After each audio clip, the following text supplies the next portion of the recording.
Dirección para el cristiano que desea la santidad. ¿Cómo mantener la santidad? Primero, pon buenos cimientos.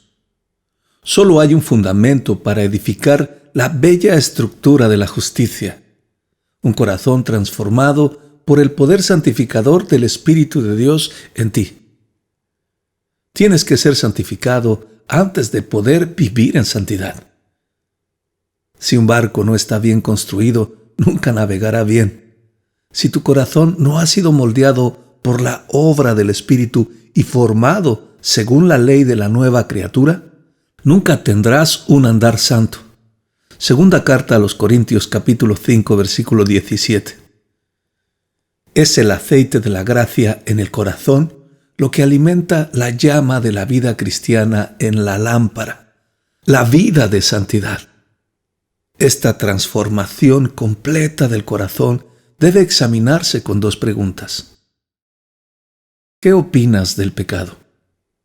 En otro tiempo, el pecado te atraía tanto como a Adán cuando Eva le tendió el fruto prohibido. A no ser que se transforme tu mente, el pecado siempre te parecerá atractivo.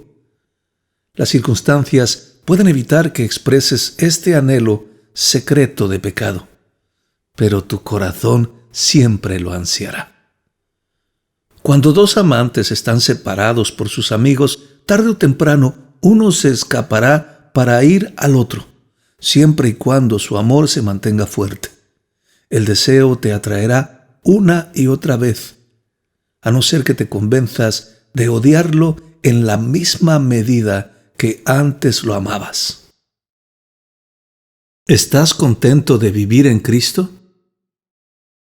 No hay razón para temer la degeneración después de que Cristo te haya atado a su servicio con cuerdas de amor. El diablo puede separar fácilmente a una persona de la obra del reino si en realidad nunca le ha gustado hacerla. Un estudiante aprende más en una semana cuando le agrada aprender que en un mes cuando solo asiste a clase por complacer al maestro. Somos diligentes en lo que nos satisface. Si el corazón de una persona está puesto en su jardín, por ejemplo, este será un lugar hermoso. Por satisfacción pasará horas trabajando arduamente para cultivar las flores raras y delicadas que le agradan. Así también, el alma que realmente ama a Cristo se deleita en la santidad y emplea en ella todas sus fuerzas. Si puede santificarse más, no le importa quedar atrás en lo demás. Segundo, fija la vista en la regla adecuada.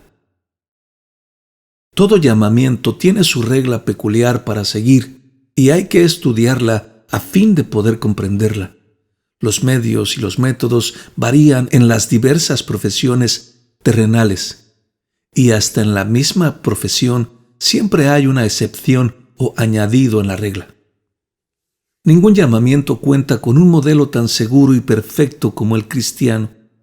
El santo tiene una regla fija, la palabra de Dios, que le puede perfeccionar. Si quieres ser excelente en el poder de la santidad, debes estudiar la Biblia.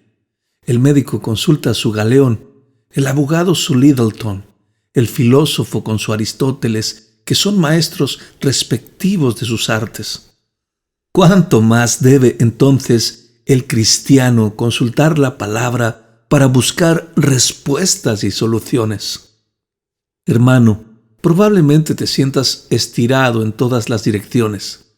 Los negocios exigen una cosa, los amigos te recomiendan otra, el sentido común razona de otra manera y el placer es más atrayente que todos.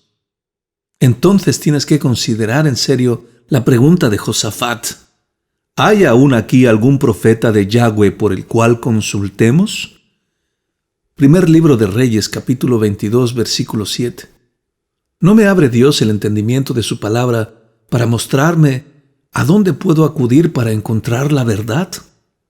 Los hombres pierden la dirección de Dios en tres maneras, y cada una de ellas es un atajo peligroso hacia el poder de la santidad. Algunos andan sin regla alguna, otros por una regla falsa, otros aún por la regla verdadera, pero solo en parte. La primera es la ramera rebelde, la segunda, el fanático supersticioso, la tercera, el hipócrita. Líbrate de los tres si no quieres poner un cuchillo en la garganta de la santidad. No pases por alto la regla de Dios. Los liberales intentan extender su libertad diciendo que la ley no es una regla para los cristianos. Pero Jesús cristianizó la ley y la hizo evangélica, predicándola como regla de santidad en sus sermones y guiando su vida por ella. Cualquier principio que menoscabe la pauta de una vida justa se puede señalar como asesino de la santidad. Esa es la forma sutil de Satanás para sorprender al peregrino cristiano. Si puede hacer que éste se canse de su guía de modo que prescinda de él, no tardará en salir del camino al cielo y caer en el que va al infierno. El apóstol habla de una generación que, prometiéndose libertad, son ellos mismos esclavos de corrupción. Segunda carta de Pedro, capítulo 2, versículo 19. Los que se quitan el yugo del mandamiento divino bajo disfraz de libertad, pronto caen en una esclavitud mucho peor, el pesado yugo del pecado. No te guíes por una regla falsa. Lo contrario a la palabra de Dios es falso. A la ley y al testimonio, si no dicen conforme a esto, es porque no les ha amanecido. Isaías capítulo 8, versículo 20. Pero no debemos excedernos de lo escrito. La palabra llama a esto ser sabio en exceso. Eclesiastés capítulo 7, versículo 16. Recuerda que el que tiene 3 manos es tan deforme como el manco. La maldición espera tanto a aquel que añade algo a la palabra como a quien quita de ella. Es una de las tretas más antiguas de Satanás. Minar la santidad propugnada por la palabra de Dios, exaltando una falsa santidad. Bien sabe el maligno que, como la olla hirviendo apaga el fuego, él puede apagar la verdadera santidad haciendo que el celo se derrame en falsa santidad. Al final, el fervor se desvanece y es reemplazado con frío ateísmo. El fariseo tiene que añadir las tradiciones humanas a los mandamientos divinos y sus seguidores y partidarios viven por órdenes sacerdotales, doctrinas no escritas y reglas para una vida mucho más dura de la que Dios pensara exigirles. Te amonesto de manera estricta, evita la santidad y la adoración salida de tu propia voluntad. Dios habló claramente en contra de su pueblo escogido por causa de su obstinación. Olvidó pues Israel a su hacedor y edificó templos. Oseas capítulo 8, versículo 14. Pregunto, ¿cómo puede uno olvidar a Dios por ser lo bastante devoto para edificar los templos? Israel los edificó sin Dios, porque Él se considera olvidado cuando la gente olvida vivir por su palabra. La santidad producida por nuestro propio corazón no es santidad según la voluntad de Dios. El gran pecado de Jeroboam consistió en que sacrificó sobre el altar que él había hecho en Betel a los 15 días del mes octavo, el mes que él había inventado en su propio corazón. Primer libro de Reyes, capítulo 12, versículo 33. La pena para estos atrevidos es que Dios los entrega a la depravación total por fingir tener más santidad de la que realmente tienen. Dios nos permite que sus hijos anden según sus propias reglas. Es peor pecado hacer lo que no se nos manda que no hacer lo que Dios manda. Un ciudadano se convierte en mayor criminal al suponer que puede idear su propia ley que cuando no obedece la ley de su gobernante. Ya que Dios es el único capaz de declarar la santidad, cada vez que intentamos fabricar una santidad propia es como arrebatarle su cetro real. No utilices solo una parte de la regla verdadera. Si no cuadras cada uno de los aspectos de la vida con la regla verdadera, todo se tuerce. Pesa falsa y medida falsa, ambas cosas son abominación a Yahweh. Proverbios capítulo 20, versículo 10. Un empresario honrado emplea la misma medida legal para todos sus asuntos, y el cristiano utiliza una sola regla, la palabra de Dios, para todos sus actos. Qué odiosa debe ser para Dios la hipocresía de los judíos cuando no se atrevieron a entrar en la sala donde se juzgaba a Jesús por temor a contaminarse y, sin embargo, corrieron para lavarse las manos en la sangre de Cristo. Los fariseos observaban la ley al pie de la letra, diezmando el eneldo y el comino, pero pasaban por alto lo más importante de la ley, la justicia, la misericordia y la fe. Mateo capítulo 23, versículo 23. Pregunto, ¿cómo te sentirías tú con un cliente que te comprara 1 céntimo de género, pero te robara por valor de 100? ¿O con el deudor que pagara lo trivial puntualmente, estafándote una gran cantidad?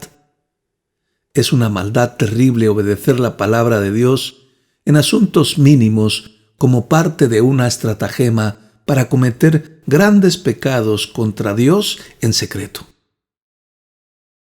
Tercero, mantén tus motivos puros. No creas nunca que tu justicia compra nada de Dios. El cielo no se vende, porque la paga del pecado es muerte, mas la dádiva de Dios es vida eterna en Cristo Jesús, Señor nuestro. Romanos capítulo 6, versículo 23. Dios nos da lo que le vendió a Jesucristo. Los creyentes son herederos de aquello que el Hijo de Dios compró de su Padre.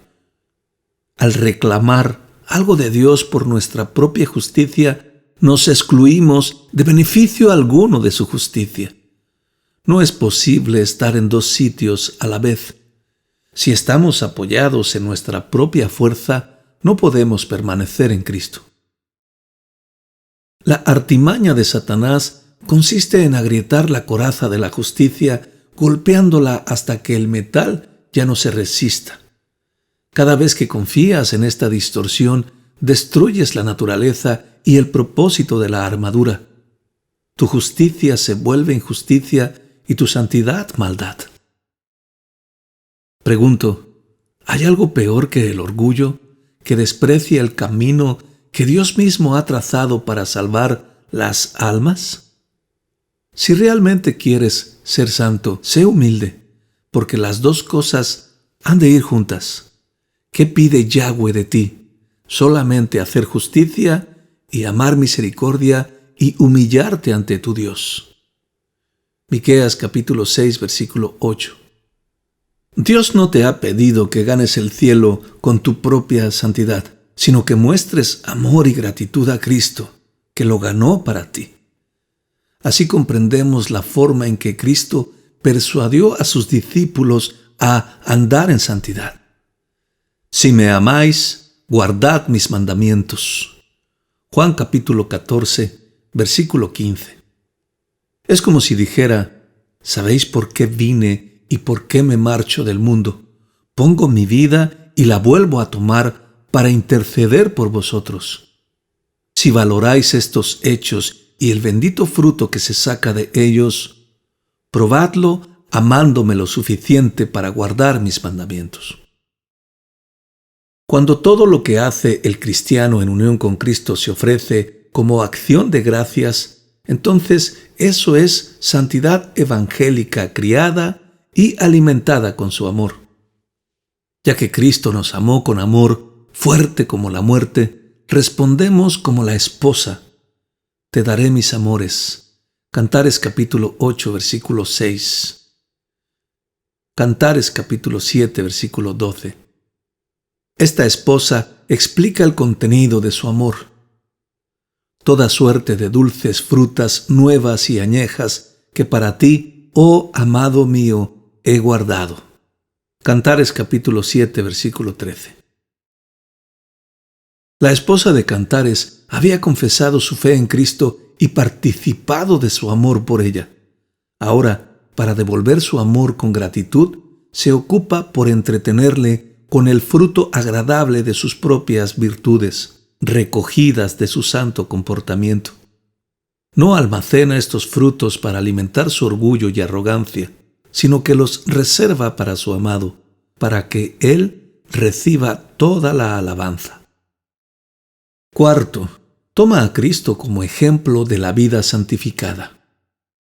Si nos fijamos en ejemplos inferiores, nunca podremos esperar sobrepasarlos.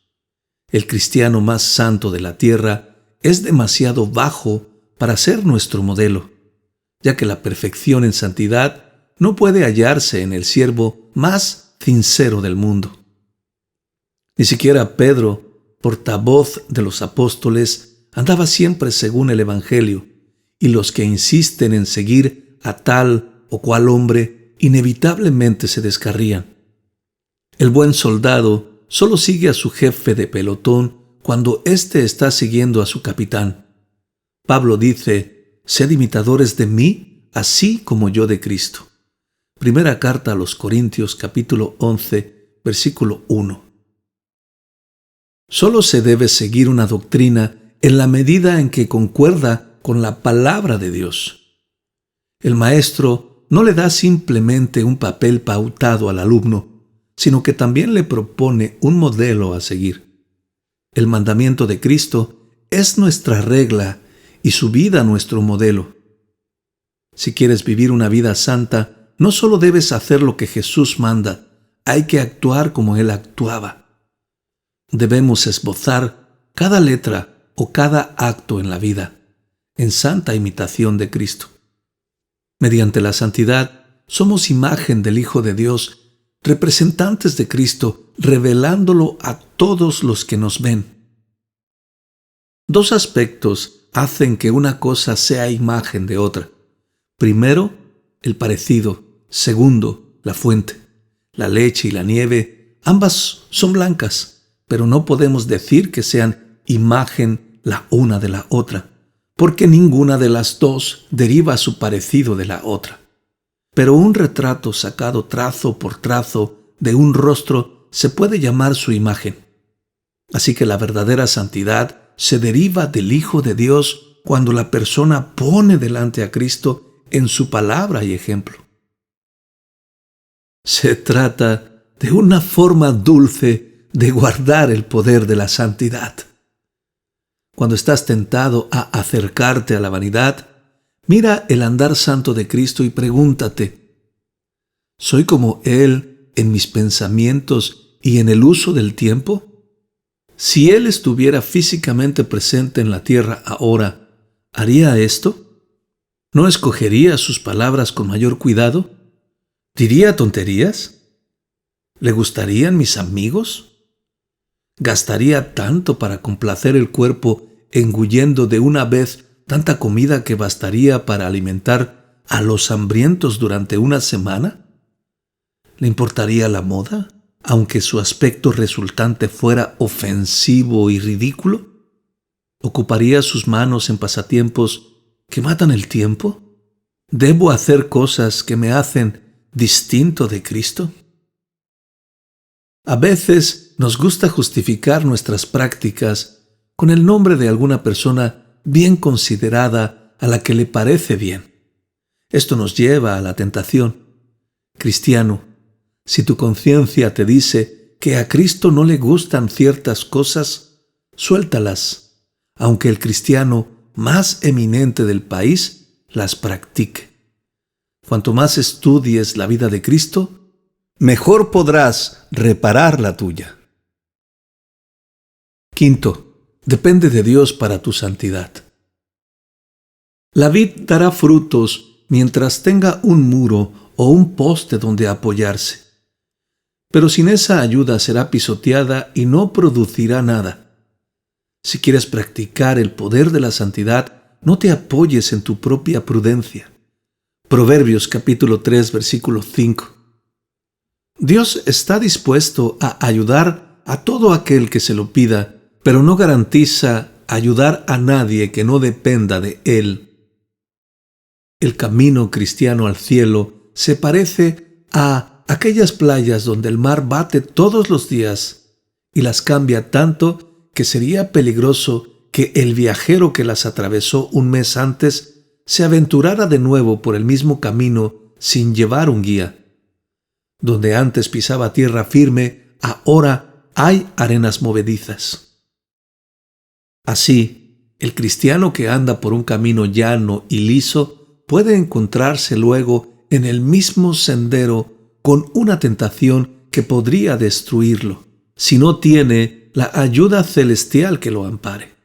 Cristiano, te aviso, no arriesgues ni un paso sin apoyar la mano de la fe en el brazo de tu amado. Si confías en tus propias piernas, caerás. Utiliza tus piernas, pero confía en el brazo del Señor para tu seguridad.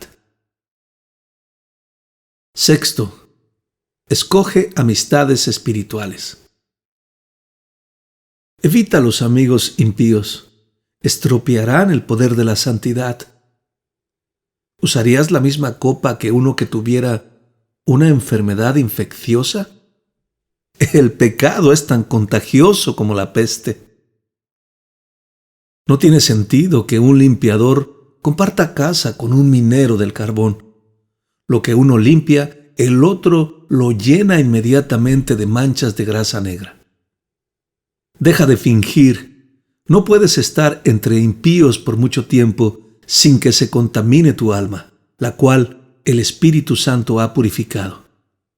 No te lavó para ver cómo corres a bañarte en los pecados más pestilentes del mundo.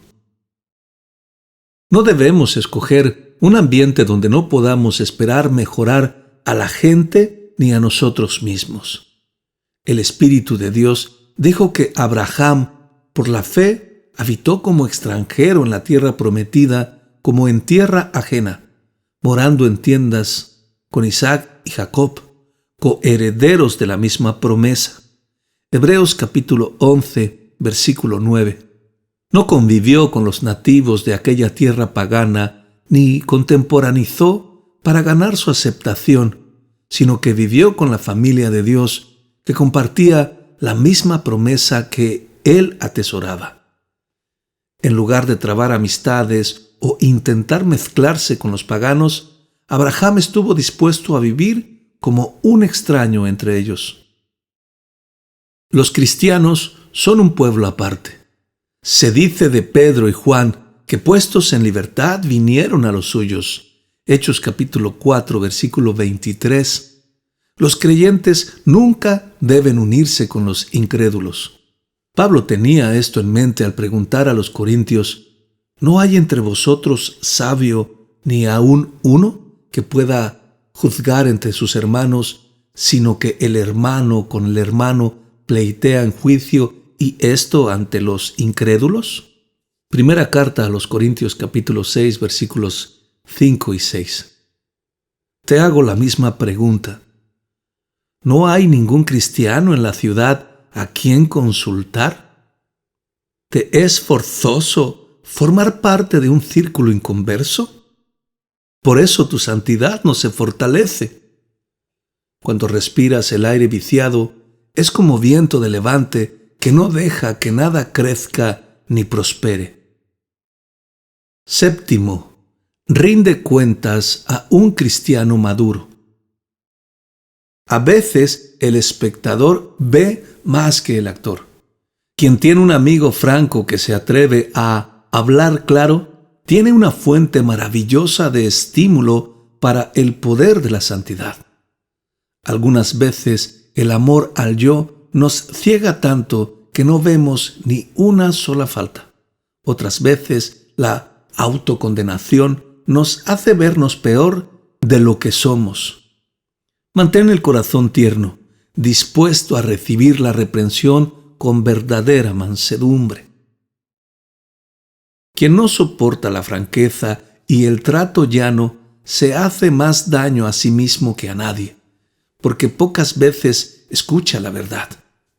Si no tienes suficiente humildad para aceptar la reprensión, eres un escarnecedor. Proverbios capítulo 9, versículo 8. Por otra parte, el que no ama lo suficiente para reprender a tiempo a su hermano no es digno de llamarse cristiano y revela que aborrece a su hermano. Levíticos capítulo 19, versículo 17. David dijo que el justo me castigue será un favor y que me reprenda será un excelente bálsamo. Salmos capítulo 141, versículo 5.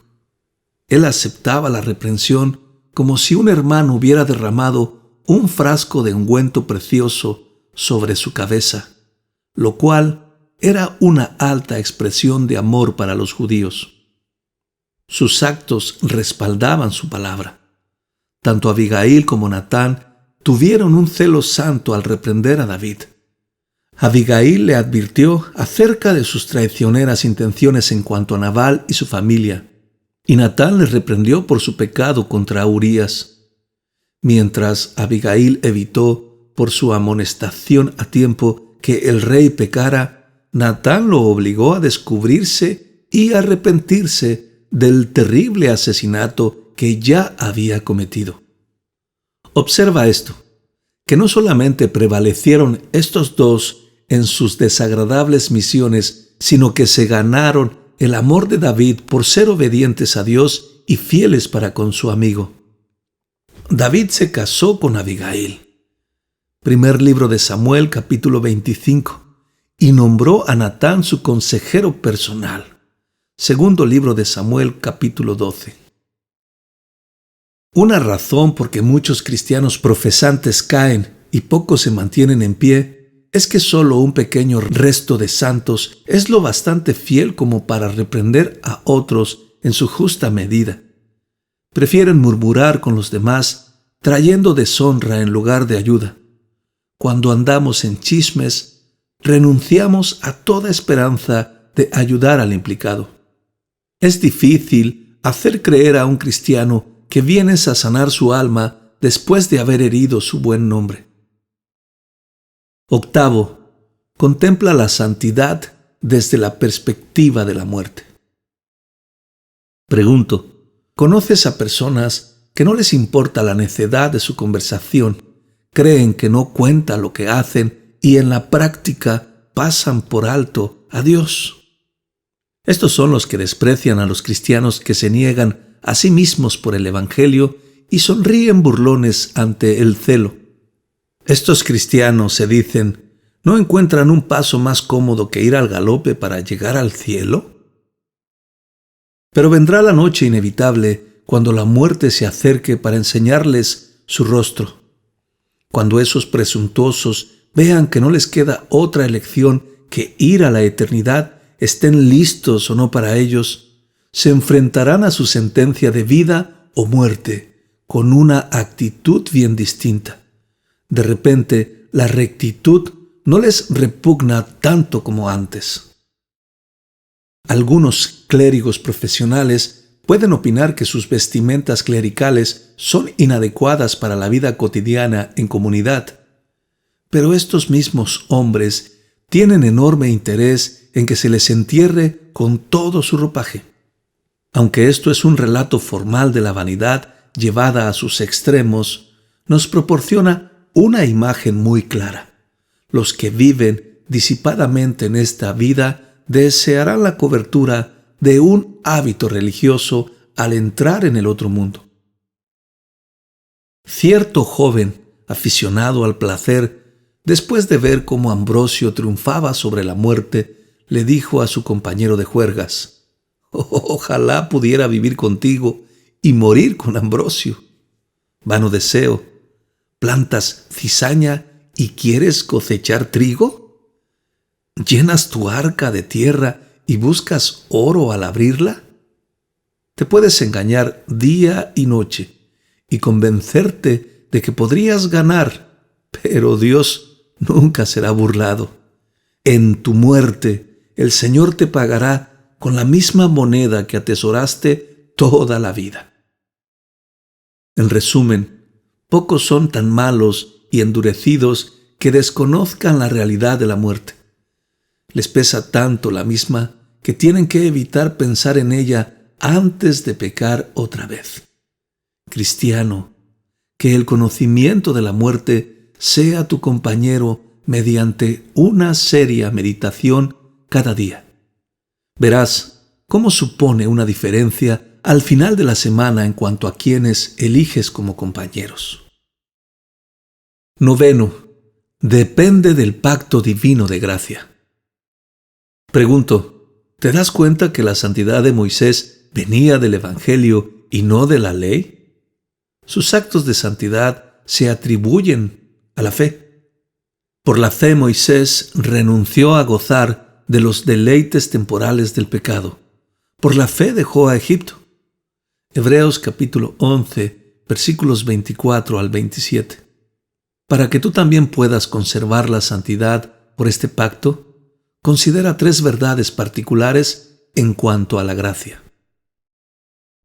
Dios nos da poder para vivir la vida santificada. Pondré dentro de vosotros mi espíritu y haré que andéis en mis estatutos. Ezequiel capítulo 36, versículo 27. Una madre toma la mano de su hijo para guiarlo, pero no puede ponerle fuerzas en sus piernas para que camine. Un capitán da órdenes a sus hombres, pero no puede proporcionarles el valor para luchar.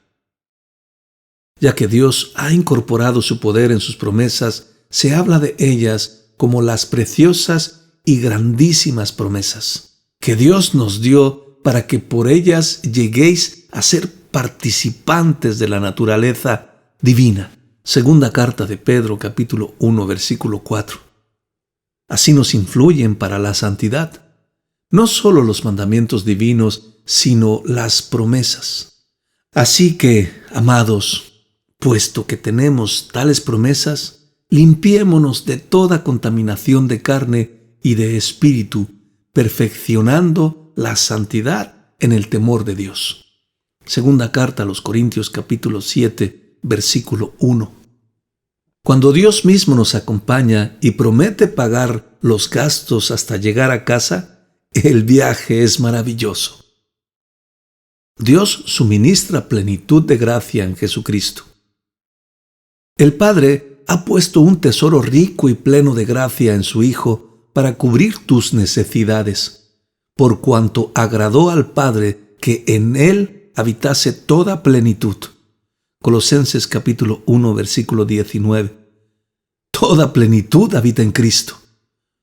No la plenitud de una inundación que sube y luego baja, ni la plenitud de una vasija para beber que solo calma la sed de un hombre. La palabra habla de una fuente que proporciona arroyos para que los demás beban sin menguar sus propias aguas. Es una plenitud que existe para regalar, ya que el sol no alumbra para sí mismo, sino para el mundo que tiene debajo. Es como un siervo que da su luz a la tierra. Cristo es el sol de justicia que difunde su gracia en los corazones de su pueblo. Dios derramó la gracia en sus labios, pero no para que la guardara para sí mismo, sino para compartirla, porque de su plenitud tomamos todos y gracia sobre gracia. Juan capítulo 1, versículo 16. Dios espera que recibamos de Cristo. Cada hijo de Dios tiene derecho a esta plenitud en Cristo. Pero eso no es todo. El instinto de una nueva criatura es absorber de su gracia como el feto se alimenta de la madre en el vientre por el cordón umbilical.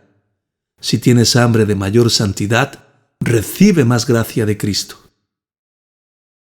Cuando David recordó la fidelidad de Dios al liberarlo de sus problemas y opresiones, envió el mensaje más fuerte para dar gracias al cielo, su determinación de llevar una vida santa.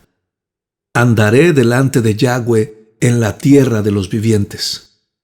Salmos capítulo 116, versículo 9. Pero como no quería que se pensara que esta decisión estaba basada en su confianza en sí mismo, añadió: creí, por tanto hablé. Versículo 10.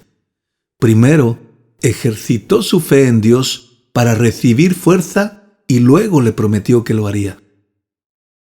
10. Guárdate del desaliento. La depresión es una de las armas más dinámicas de Satanás para alejarte del propósito divino para tu vida.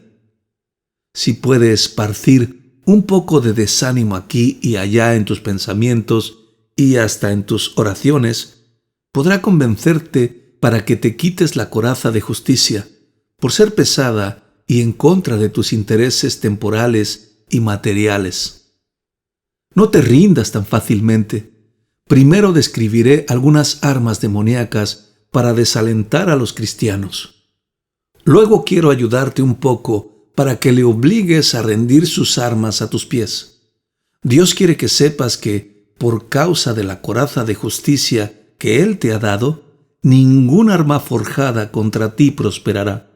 Esta es la herencia de los siervos de Yahweh, y su salvación de mí vendrá, dijo Yahweh. Isaías capítulo 54, versículo 17.